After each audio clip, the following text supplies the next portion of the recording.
नमस्कार दोस्तों आपको याद होगा सितंबर और अक्टूबर के महीने में हमने एक चीज डिसाइड की थी कि आने वाले दिनों में यानी दिसंबर से हम और बहुत सारी ऐसी चीजें डिस्कस करेंगे जो हमारी मंजिल की ओर ले जाएंगी, जो कि है मिशन 2017। तो इस वीडियो से हम उसकी एक छोटी सी शुरुआत करने जा रहे हैं। कुछ ऐसे इंपॉर्टेंट मोटिवेशनल या फिर स्ट्रेटेजिकली पॉइंट्स हम मिशन 2017 के लिए इस वीडियो में डिस्कस करेंगे। तो कौन से ऐसे पॉइंट्स हैं, उससे पहले मैं आपको बता दूं, देखिए जो हमारे ओनली आईएएस है, it's a community, it's not a one man show, one dimensional नहीं है ये। तो जब भी आपको मौका मिले आप अपने विचार प्रस्तुत कीजिए और उस विचारों पर हम हमारे आने वाली वीडियोस में डिस्कस करेंगे। सबसे पहले तो यह कि हमें सीरियस होना पड़ेगा।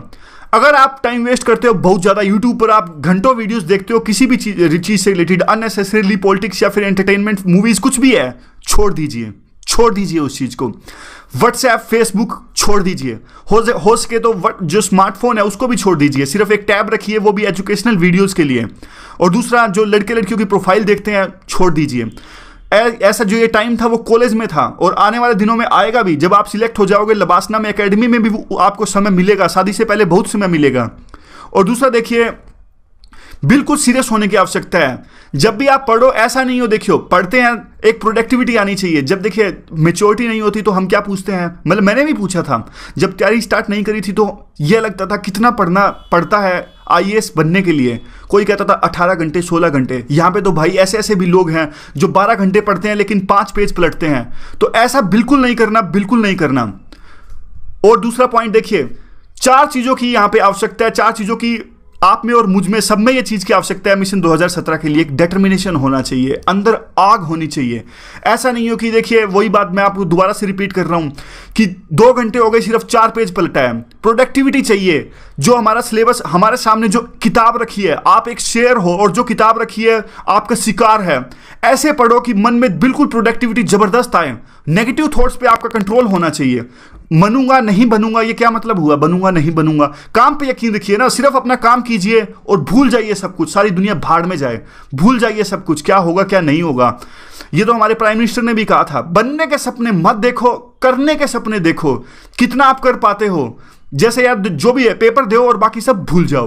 कंसिस्टेंसी चाहिए। ऐसे नहीं कि आज थोड़ा सा पढ़ा, 10 घंटे आपने पढ़े और कल सिर्फ 1 घंटा भी नहीं पढ़ा, बहुत खुश हो गए थे कि कल 10 घंटे पढ़ाई हो गई। बिल्कुल कंसिस्टेंसी चाहिए। It's not over until we win it. Last तक, आखिर तक आपको साथ निभाना पड़ेगा। और पीछे पड़ जाऊंगा मैं आपके, लेकिन पढ़वा के छोड़ूंगा। तो अगला जो पॉइंट है वो डिस्कस करते हैं। कौन सा पॉइंट आपको चाहिए? देखिए बहुत ज़्यादा राइटिंग की आवश्यकता है। प्रीलिम क्लियर हो जाएगा, फिर से रिपीट करता हूं, प्रीलिम क्लियर हो जाएगा, लेकिन फर्क क्या पड़ता है जब फाइनल लिस्ट में जब तक आपका नाम नहीं आएगा, उसके लिए बहुत ज़्यादा राइटिंग की आवश्यकता है, जिसके मार्क्स जुड़ते हैं मेंस में। और सोचने की बहुत आवश्यकता है। देखिए कुछ लोग कहते हैं, देखिए जब आपने सुना होगा ऐसा, आपने सुना होगा, बिल्कुल सुना होगा कि कुछ लोग ऐसे कहते हैं कि यार उसको इतनी नॉलेज है लेकिन उसका सिलेक्शन नहीं हो पाता। तो मैं इस बारे में हम थोड़ा सा डिस्कस करते हैं। देखिए नॉलेज, कौन से पेपर्स में नॉलेज की आवश्यकता होती है? नॉलेज की आवश्यकता होती है GS 1 में, GS 2 में और GS 3 में। और देखिए एक इंपॉर्टेंट बात यहाँ पे, ये पेपर आपकी नॉलेज डिसाइड करते हैं लेकिन आपका सिलेक्शन नहीं डिसाइड करते। GS 1, 2 और 3 में मार्क्स में बहुत कम वेरिएशन यहाँ पर देखने को मिलता है। और असली वेरिएशन जो आता है ऐसे में, एथिक्स में या फिर ऑप्शनल में, असली वेरिएशंस यहाँ पे आता है। और जिनमें किसी नॉलेज की आवश्यकता है ही नहीं, ऐसे एथिक्स और ऑप्शनल में है नॉलेज की आवश्यकता, गहराई से सोचने की आवश्यकता है ऑप्शनल में, लेकिन ऐसे में और एथिक्स में इतना ज़्यादा बिल्कुल नॉलेज की आवश्यकता नहीं है। ये चीज़ें आपकी क्रिएटिविटी है, दिल से आनी चाहिए। कुछ बेसिक्स पॉइंट्स आप फॉलो करोगे, इनके लिए अच्छी थिंकिंग की आवश्यकता है। और देखिए इसी से वो लोग सिलेक्ट हो जाते हैं। ऐसे में किसी के 70 आते हैं जिसको बहुत ज़्यादा नॉलेज है, लिख नहीं पाते, और किसी के आते हैं 140। एथिक्स में देख लीजिए, एथिक्स आजकल केस डिसाइडर है। किसी के आते हैं 40 नंबर, 40 तो नहीं कह सकते, 60 आते हैं, और किसी के आते हैं 120। तो ये दोनों गेम डिसाइडर हो गए। तो आपको बहुत लिखना पड़ेगा सॉरी, बहुत लिखने की आपको आवश्यकता है, बहुत सोचने की आपको आवश्यकता है। और एथिक्स में आपकी नॉलेज चेक नहीं कर रहे हैं, एथिक्स को आपको आम टर्म्स में डिस्कस करना है। एक छोटा सा एग्जांपल लेते हैं। देखिए इन्वायरमेंटल एथिक्स की बात है। इन्वायरमेंटल एथिक्स में आप पेरिस क्लाइमेट चेंज थोड़ी लिखोगे एथिक्स के पेपर में। एनवायरमेंटल एथिक्स का अगर क्वेश्चन आए तो आप इसमें सिर्फ ये लिखोगे कि मैं पॉलिथीन नहीं यूज करता, मैं नहीं लेता दुकानदार से पॉलिथीन, जब भी मेरे को मदर डेयरी पे पॉलिथीन मिलता है I never use that. This are the kinds of environmental ethics I have adopted in my life and you give this kind of examples in your exam. तो ये छोटी सी बात है, पढ़ो कम और सोचो और लिखो ज़्यादा इन दोनों पेपर में। तो ये भी पढ़ने हैं, इसका मतलब ये नहीं है छोड़ने हैं, इन पे फोकस करो। इसको आमतौर पे हम इन दोनों पेपर को इग्नोर कर देते हैं। तो स्मार्ट वर्क की हमें अपनाने की आवश्यकता है। और जो सोचना है, ये सोचना है, इसको आज से ही अपना लो, आज से ही, अभी से। देखो चाय पीने जा रहे हो, आप चाय पीने जा रहे हो, आप अपना पैसा देना भूल गए, चाइल्ड लेबर वहां पर है, तो उस चीज को सोचो कैसे उस चीज को अपने आंसर में इस्तेमाल करना है, एथिक्स में रिलेट करो चीजों को। हर टाइम सोचो किस तरह से इस पॉइंट्स को यूज किया जा सकता है अपने आंसर के लिए। एक स्मार्ट वर्क की करने की आवश्यकता है। हर चीज को एक यूटिलाइजेशन की, यूटिलिटेरियन थ्योरी होती है एक, हर चीज को ऐसे इस नजरिए से सोचो कि उसको मैं अपने आंसर में कैसे इस्तेमाल कर सकता हूं। देखिए आप अपने आंसर, आपको देखिए यूपीएससी आपको सिलेक्ट करने जा रहे हैं, तो उनको कैसे पता लगेगा कि आप कैपेबल हो या नहीं? वैसे ही तो पता लगेगा ना जब आप अपनी वो चीजें, आप यानी आपकी जो कैपेबिलिटी है उसको दर्शाओगे अपने आंसर शीट्स के ऊपर में। अब कुछ लोगों में ऐसी क्वालिटी नहीं होती कि वो आंसर शीट्स में लिख ही नहीं पाते, तो हमेशा ऐसे चीजों को ऐसे देखो कि कैसे मैं उसको अपने आंसर शीट पर लिख सकता हूं, कैसे आंसर्स में यूज कर सकता हूं। और जो थिंकिंग है लास्ट महीने में नहीं आएगी। अगर आप ऐसा सोचते हो कि यार सोच तो मैं लास्ट महीने में रहूंगा, मेन से पहले सोच लूंगा या फिर प्रीलिम से पहले सोच लूंगा, वो चीज मुमकिन नहीं है। आपको सोचना होगा, आज से ही आपको उसकी शुरुआत करनी होगी। और जो भी सोचो आप, ऐसा नहीं है सिर्फ सोच के रख दो, भूल जाएंगे, कोई भी मशीन नहीं होता। हमें उस चीज को, आइडियाज को पेपर पर लिखने की आवश्यकता है। सिस्टमेटिकली पेपर पर लिखें और उसको यूज भी करें टाइम टू टाइम। अगला जो इंपॉर्टेंट पॉइंट है, देखिए हिट एंड ट्रायल का टाइम जो है वो अभी है। अगर आपको होराइजन वाइड करना है तो वो अभी उसका टाइम है।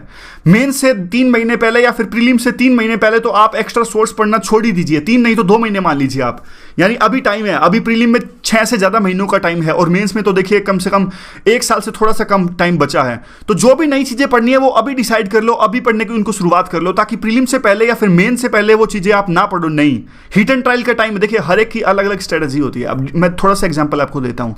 डीडी बसु की बुक है, कुछ लोग डीडी बसु की बुक को बहुत अच्छा बताते हैं, लेकिन डीडी बसु की लैंग्वेज बहुत टफ है। अब जो कॉन्वेंट स्कूल में पढ़ा है, अच्छे जिसने इंग्लिश मीडियम में शिक्षा प्राप्त की है, उसको ये बुक ठीक ठाक लगेगी। अब देखिए कुछ लोग ऐसे होते हैं जो गांव से पढ़कर आते हैं, तो वो उनको ये बुक बिल्कुल अच्छी नहीं लगेगी, इसकी लैंग्वेज बहुत टफ है। तो हर एक का अलग अलग लेवल होता है, कोई भी चीज़ किसी के लिए, हर एक के लिए अच्छी नहीं होती। तो अब कोई देखिए, किसी ने अगर ला में अपनी ग्रेजुएशन की है, फिर पबेड में बेस उसका तैयार है, तो वो लक्ष्मीकांत को यूं कहेगा बहुत आसान बुक है, मेंस के लिए अच्छी नहीं है। किसी किसी को वो बुक बहुत अच्छी लगेगी।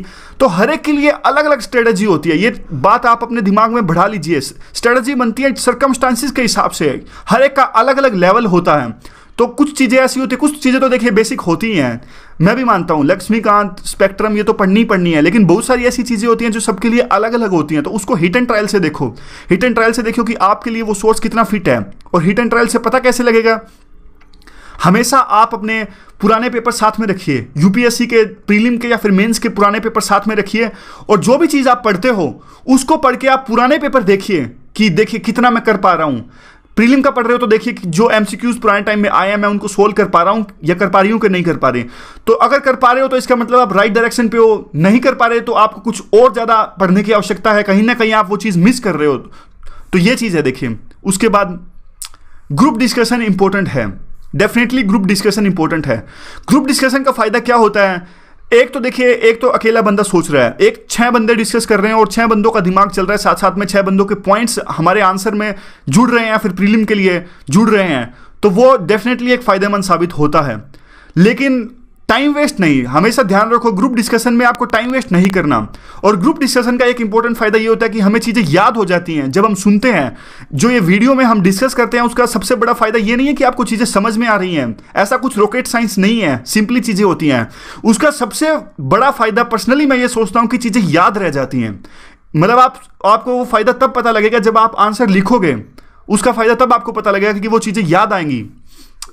और उसके बाद में जो है देखिए, लीनियर वे में आपको नहीं पढ़ना।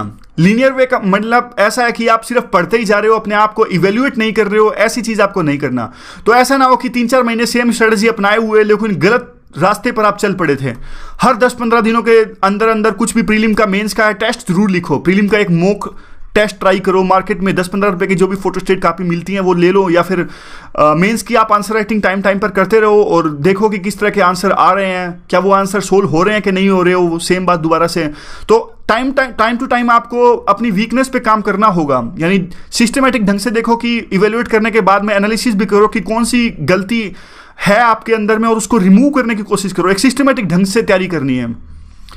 और दूसरा देखिए छोटे नोट्स हमारे तैयार होने चाहिए, प्रीलिम हो या फिर मेंस हो। लास्ट टाइम में अब देखिए मेंस की बात अब ले लीजिए, मेंस के बाद में 5 पेपर होते हैं, 5 दिन, यानी हर एक दिन में 2 पेपर है और 1 हफ्ते के अंदर एग्जाम होते हैं इसके। तो उस टाइम पर आपको लगता है कि आप ये सारी की सारी जो बल्कि बुक्स पढ़ते हो आप रिवाइज कर पाओगे? देखिए कमी चांस है। या तो आप अपने बुक्स के ऊपर ही इंपॉर्टेंट पॉइंट्स लिखो या फिर इतनी बार आपने वो बुक पढ़ी जा चुकी है तभी रिवाइज होएगा। अच्छी बात। अच्छा आप ये कर सकते हो कि छोटे नोट्स बनाओ, लीनियर वे में, कीवर्ड्स में आप नोट्स बनाओ छोटे छोटे, और उन छोटे छोटे नोट्स में आप एक लिखो, मतलब ये वर्ड्स अगर मेंस है तो इस कीवर्ड्स का आपको यूज करना है। आगे से हम यह भी कोशिश करेंगे कि डिस्कशन में इन कीवर्ड्स पर हम फोकस करें जो हम मेंस में लिख सकें, और इस बात पर आपको फोकस करना हो कि आपके नोट्स लास्ट टाइम तक बिल्कुल तैयार होने चाहिए जिनको आप बार बार रिवाइज करोगे। एक बात ये देखिए, there is no shortcut for success.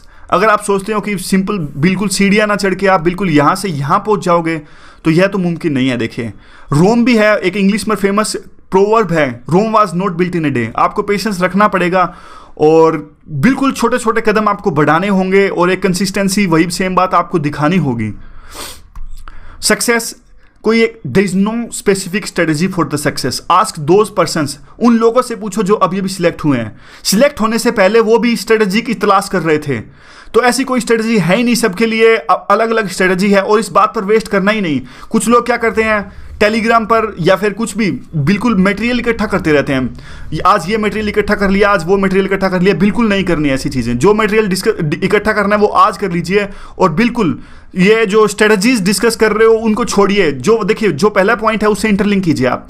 जब आप अपने आप को इवेल्युएट करते हो, जब आप अपने आप को इवेल्युएट करते हो और आपको पता लग गया कि मैं इस चीज़ में वीक हूँ, तभी आप सिर्फ उस चीज़ पर फोकस करने के लिए एक स्ट्रेटजी खोजिए कि हाँ भाई इस चीज़ को इंप्रूव कैसे किया जा सकता है। आप एथिक्स का एग्जांपल लीजिए, आपने कोई टेस्ट सीरीज लिखी और आपने उसमें एथिक्स के आंसर लिखे, तो देखिए एथिक्स के आंसर में अगर आप वीक पाए गए हो, आपको लग रहा है कि नहीं अच्छे लिखे गए, मार्क्स कम आ रहे हैं, तो एथिक्स का डिस्कस कीजिए कैसे आंसर्स को इंप्रूव किया जा सकता है। सिर्फ पर्टिकुलर चीज़ों पर आप फोकस कीजिए। ऐसे नहीं कि हमेशा ही सक्सेस के लिए आप स्ट्रेटजी खोज रहे हो कि ये कैसे सिलेक्ट हुआ, वो कैसे सिलेक्ट हुआ।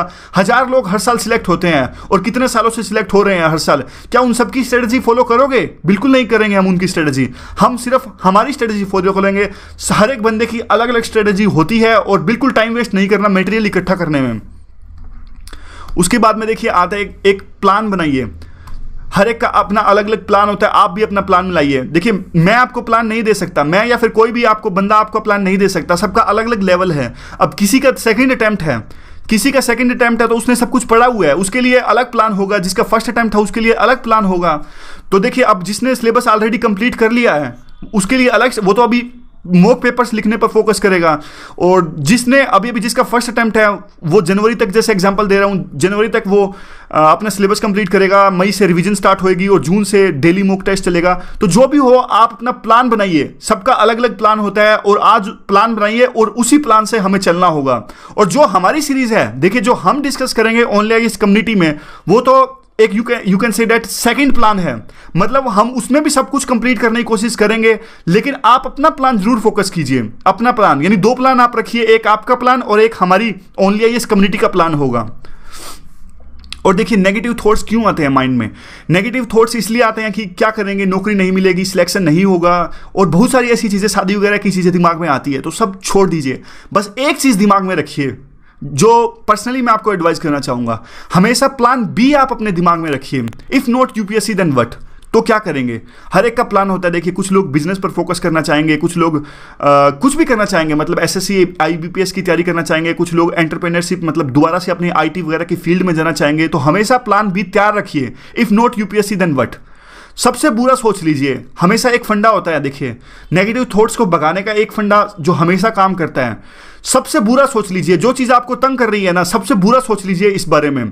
यानी आपको लग रहा है सिर्फ आपके 2 अटेम्प्ट हैं, तो सबसे बुरा सोच लीजिए, ठीक है 2 अटेम्प्ट खत्म हो गए फिर भी मेरा नहीं हुआ, तो उसके बारे में मुझे क्या करना है। बस उसके बाद में आपने सबसे बुरा सोच लिया, तो बस अब आप अपनी तैयारी स्टार्ट कीजिए कि हो ही गया, वो तो सबसे बुरा तो मेरा हो ही गया, उससे बुरा क्या होगा। तो देखिए यही चीज़ें हैं।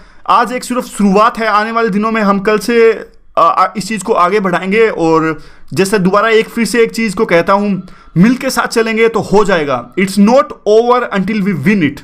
सो thanks very much for discussion.